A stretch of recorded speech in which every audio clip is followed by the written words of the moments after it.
Hey everybody! Right now I am doing an audio commentary regarding the Mass Effect 2 location known as Omega. Now, Omega provides to us an interesting use of lighting in the fact that it creates a lot of the atmosphere of this seedy, underground, just overall corrupt sector of the galaxy. Everything in Omega has this very enveloped, hidden agenda, like a sort of mafia organized crime feel. And even in areas where there's a lot of lighting, like this bar section, even in this larger amount of light, everything is still masked in shadows. Like there's a certain amount of the environment that just really doesn't want a part of you, that you're not entirely welcome.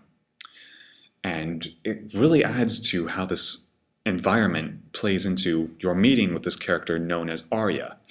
Now, Arya is an interesting case in that she is the unofficial leader of Omega. She used the corruptness and the sort of power that it got in order to find a place in Omega. And what's interesting about Arya is that throughout this entire scene, she keeps herself masked in shadows. Like a part of her is on the light and a part of her is in the dark. And then she does this. She stands up, walks over, and freeze frame.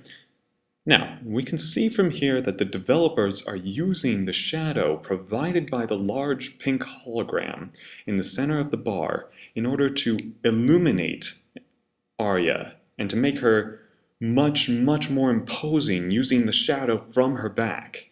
She's indulging in the light because she knows she owns that light. And from here, we understand more about Arya. We know who she is. She's Omega. She is not the ruler of Omega, she is Omega. And now from here, we got much cleaner light. She's not quite as framed in shadow. And we also understand a bit more of her personality in that she is also the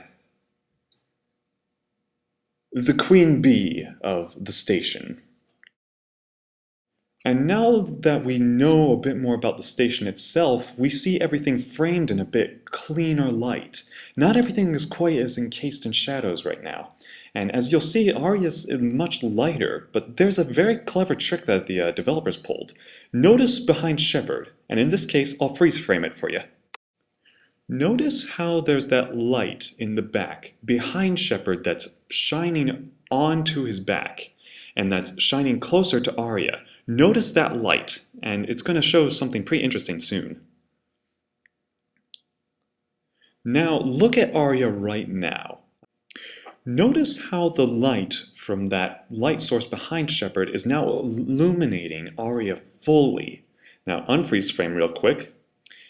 And we see that the light source is also shadowing Shepard. So while we know more about Arya and while we know more about how Arya's intentions are, we're still left in the dark. We don't know everything. And in a lot of ways, the shadow also plays a dual role with that case, in that it shows you Arya, but it also shows us that we're not in Arya's circle. We're just passers-by. We're as spectators, so to speak. And I think this is something that developers really nailed with this game, is that they were able to effectively display these emotions using the lighting, in that we now get to understand more about the criminal sort of undertakings that go on within Omega. Now, I'm going to have to end it for the moment because my time's almost up. So I hope this video sheds some light on some things. I'll see you around, guys.